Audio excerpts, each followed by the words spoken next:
अभी हम घूम रहे हैं डीक फोर्ट और सामने जो आप देख रहे हो वो डीक पैलेस और इसके ठीक सामने है ये डीक फोर्ट। ये डीक जो फोर्ट है ये महाराज का मिलिट्री बेस हुआ करता था, यानी कि उनकी सेना इसमें रहा करती थी और महाराज साहब वहाँ रहते थे। पहले फोर्ट में और पैलेस में आने जाने के लिए अटैच रास्ते हुआ करते थे। अभी ये गवर्नमेंट रोडें बन गई तो सारे रास्ते दफन हो गए, ब्लॉकेज हो गए, तो अभी इसका रास्ता जो है दीवार तोड़ के बनाया हुआ। नहीं, पहले ये चारों तरफ से पानी से पैक हुआ करता था, ताकि कोई पहले लड़ता था भी तो पहले इस पानी से लड़ाई करनी होती थी। पानी के बाद तब वो फोर्ट पे कब्जा करते थे। उन्हें पता होती थी कि तब तक बंदा इसमें तैरते हुए आएगा ना तो उसे यहीं से शूट करके मार देंगे, तो इसलिए लोगों को डर रहता था। इसलिए इस फोर्ट को जीतना इतना मुमकिन नहीं था और इस पर कई अटैक्स हुए हैं। ना तो यहाँ कभी ब्रिटिश और ना ही यहाँ कभी मुग़ल आज तक कभी इस पैलेस को जीत नहीं पाए, इसलिए ये पैलेस जो है इंडिपेंडेंट ही रहा है। ये उनका जो मिलिट्री बेस हुआ करता था। यहाँ उनकी सामने जो भवन देख रहे हो आप, इसमें उनकी सेना और हथियार गोले रखे रहते थे। और ये जो कैनन देख रहे हो आप, ऐसे इस पे 5-6 कैननें रखी हुई हैं सारी फोर्ट पे, जिसमें से एक ये कैनन है तोप, जिसका नाम है लाखा तोप, जिससे महाराज जवाहर सिंह ने दिल्ली को तोड़ दिया था।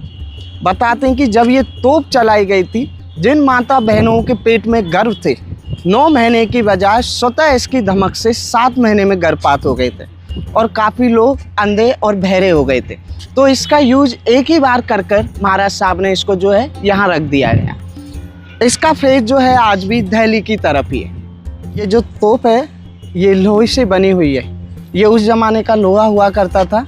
आज भी देखिए इसमें इतने 300 साल से ज़्यादा हो गए और जंग का नामो निशान तक नहीं है। जब ये तोप चलाई गई थी तब शासक थे दिल्ली में नवाब वजीर निजामुद्दौला और मोहम्मद शाह अब्दाली, और यहाँ के जाट किंग थे महाराज जवाहर सिंह। 1768 में इस तोप से दिल्ली फोर्ट पे अटैक किया था और वहाँ पे और मुग़ल बादशाह को जो है हरा दिया गया था।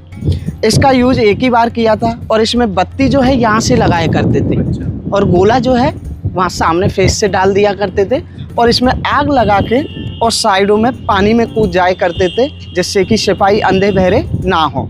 और इसका यूज एक ही बार कर तब से इसका यूज नहीं किया हुआ, तब से ये ऐसे की ऐसे यहीं रखी हुई है। और इसका वजन जो है 1 लाख kg, इसलिए इसको जो है लाखा तोप के नाम से जाना जाता है। 1 लाख ही तो लाखा तोप जी। इस किले की जो आप दीवार देख रहे हो ये 15 से 20 फीट चौड़ी दीवार है और ये मिट्टी की बनी हुई दीवार है।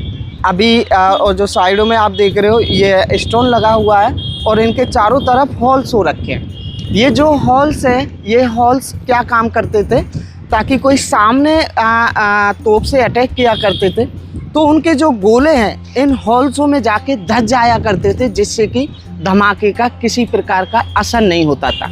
इसलिए इनको इतना भारी भरकम चौड़ा बनाया हुआ है। और इनके जो आप साइडों में ये कुएं देख रहे हो, जैसे कोई सैनिक गलती से ऊपर आ भी जाया करता था तो जैसे उनको मार काट कर इनमें डाल दिया करते थे। और इनके जो स्रोत हैं वो पानी से नीचे अटैच मिले हुए हैं और काफ़ी टीलों को ऐसे इन कुओं को मिट्टी के द्वारा बंद कर दिया गया है। अभी कुछ बचे हुए हैं तो ये इन पे ये जाल डाल के रखा हुआ है। ये जो किला है महाराज सूरजमल ने बनवाया था और 1756 में ये पहले जैसे कि आपको बताया था 3 पीढ़ियों में कंप्लीट हुआ। महाराज बदन सिंह ने इसकी नींव रखी, 2nd पीढ़ी सूरजमल ने इनका निर्माण कराया था। 1756 से 1763 उनका कार्यकाल रहा था। उन्हीं के बीच में ये सारा फोर्ट और ये बनवाया था। अभी ये स्टेट गवर्नमेंट पे है। इसके जो चारों तरफ आप ये मिट्टी देख रहे हो, ये जो मिट्टी है इस बिल्डिंग को प्रोटेक्शन का काम किया करती थी। कैसे? ताकि कोई गोला आके और इनसे टकराता था तो वो इस बिल्डिंग से ना टकरा के और इन मिट्टी के चारों तरफ जो मिट्टी बिछी हुई थी इसके, और उन मिट्टी में जाके वो धस जाए करते थे, ताकि बिल्डिंग को किसी प्रकार का नुकसान नहीं पहुंचता था। इसलिए इसको चारों तरफ मिट्टी के टीलों से ढक के रखा हुआ था। अभी गवर्नमेंट के अंडर आने से मिट्टी को थोड़ा हटा दिया, थोड़ा करके इन टीलों को अभी तहस नहस करने में लगे हुए हैं और ये समतल करके अभी इसमें स्टेट गवर्नमेंट अपना टिकट चार्ज लगाए कुछ भी करे तो वो यहाँ पे बाद की काम है उनका, ये बाद में करेंगे वो लोग। ये जैसे कि आप देख रहे हो ये एंट्रेंस का, इसका जो ये दीवार देख रहे हो आप, ये दीवार तोड़ के रास्ता बनाया हुआ है। और इसकी जो दीवार है ये 20 से 25 फीट चौड़ी है। अब आप लगा लो ये दीवार तोड़ के तब ये रास्ता बनाया था, और सारा बाउंड्री पैलेस के वो भारी भार रह जाता है। अब इसलिए कोई व्यक्ति इसमें अंदर आने की किसी प्रकार से कोशिश ही नहीं कर पाता था। तो अब ये गवर्नमेंट ने जब टूरिस्ट आते हैं तो उनके लिए रास्ता देने के लिए ये ऊपर से कट मार के और ये साइडों से इनका काम करा के तब ये एंट्रेंस के लिए रास्ता खोला गया।